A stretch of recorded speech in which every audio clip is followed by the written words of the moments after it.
So what changed in terms of your avatar and how you speak to them over the 3 different podcasts? So that ties into one of the other questions that you had asked, and that is what I had learned from each of them. The first one was tied to a passion project of mine, but it wasn't tied to business.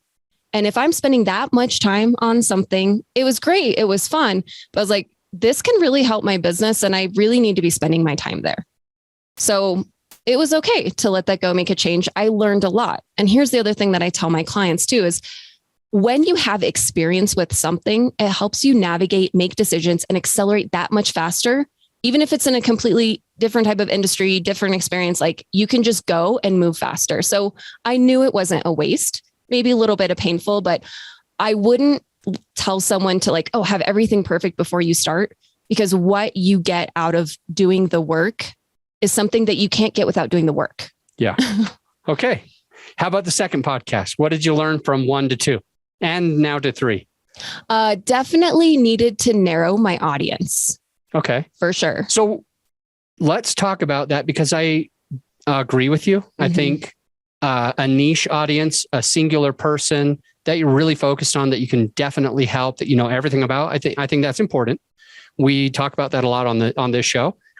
But like, I think for the listener, they can hear that as a concept, but maybe they're not sure how to do it. So how did you learn how to do it over 3 podcasts? So this is the one thing my clients struggle with the most when we work in branding and marketing, when we're building websites. Who that you're building this for, who are you talking to, is something they conceptually know. I've heard you talk about this a lot, like, oh, this person who makes this much money. Then, oh, maybe we'll get into like demographics. Oh, this age and this location. But I always recommend to my clients and help them with distinguishing the psychographics that go along with that person. So I needed also to just play niche down. The second podcast was for anyone who's starting a business, any new entrepreneur. I mean, they could be doing makeup, they could be doing coaching. I mean, anything. So I was all over the place with my content. And so like you said, Adam, it doesn't really speak to anyone. There's a cool couple episodes that people are like, I loved that. But the mass majority of anything else, they're not coming back for more consistently.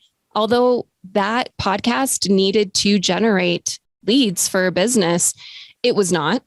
Okay. And also I decided I don't want to actually start this service of this business. And I'm actually really glad I started the podcast first, because it helped me understand that. And if I were having to undo something, like I did something and deleted it, I would much rather that be podcast than, oh, I built this huge service, I built this huge website, and I was trying to market it.